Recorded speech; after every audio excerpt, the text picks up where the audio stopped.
News 4 Midday. We continue wedding week now with a look at the flowers. The average bridal couple drops almost $2,000 on flowers or more and decor, according to the website The Knot. Rick Davis of Amaryllis Designs joins us this morning with a look at how you can get the most for your money. And good morning. Good morning. So glad to have you here. What Thank you. A beautiful Thank setting you. you've created for us here. Thank you so much for bringing all these gorgeous things. Tell us first, how can you plan to get the biggest bang for your buck with flowers?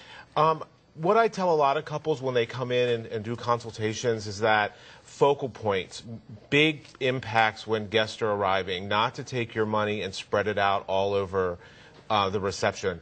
Escort card tables are big impacts when guests first arrive. Bridal bouquets, always important. And then centerpieces can be a little less. Okay, that's a very important thought. And this is something that a bride should ask when she's having Absolutely. her consultation. What are your thoughts about seasonal flowers? Should you try to get something? Is it cheaper if you buy something that happens to be in season?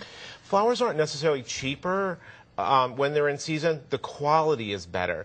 Yes, there are certain things that become less expensive when they're in season, but for us, quality is always the issue. And I think when you're shopping for flowers, or if you're doing flowers yourself, you should look for the freshest and prettiest things. You've brought some beautiful bouquets with you that you all have made for us.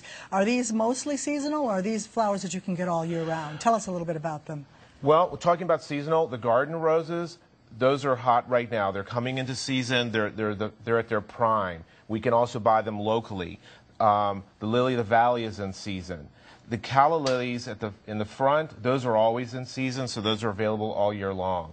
Again, with the seasonal flowers, things are in much more quality and prettier when they're in season. Now, something like a daisy that you have over there on the end is a lot less expensive, wouldn't it be, than the roses? This is actually a lot less expensive and probably one of my favorite bouquets. Oh, it's fresh, it's perfect for that country wedding, the barn wedding that's so popular right now. It's just gorgeous. It's just absolutely and simple. beautiful. It's something that you can do yourself. Yeah. Oh, yeah. This is something you could do yourself, isn't it?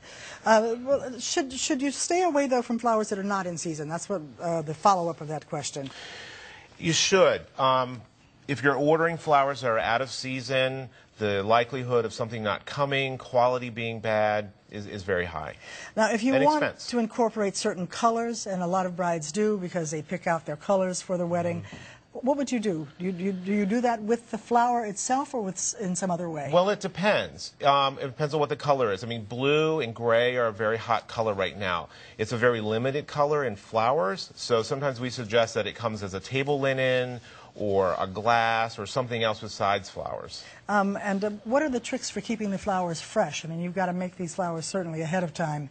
Anything that you do to make them stay as beautiful as they are? Conditioning is a little trick for the trade, but if you're doing this yourself, make sure you purchase flowers that are fresh. Make sure that you're purchasing flowers and keeping them in water to more of the last possible minute. Tell us what we're looking at right here. This is beautiful. This is a little more of a modern design, and here we're using the container more than the flower. There's less flowers being used, but you're still getting a lot of impact because of the container, which is a good cost-saving measure. And does the location of the wedding make a difference of the type of flower that you're going to use? It does. I think if you are looking at a traditional space, you should use flowers a little more traditional. A modern space, I think, if your design is, you'll get more bang for your buck, basically, if you're working with the space that you're in or the venue. Rick Davis, you have brought us the most beautiful, beautiful flowers. I mean, these bouquets all so different and so wonderful. Other ideas for making this set look just perfect to the set of the wedding, I mean. You. Thank you so much for coming. Thank you. Thanks for having me. We're very happy to have you, Rick Davis. Thanks for coming. Thanks. And it is 11:26 now. Coming up in the next half hour of News 4 Midday, some of the most dangerous driving habits in Northern Virginia.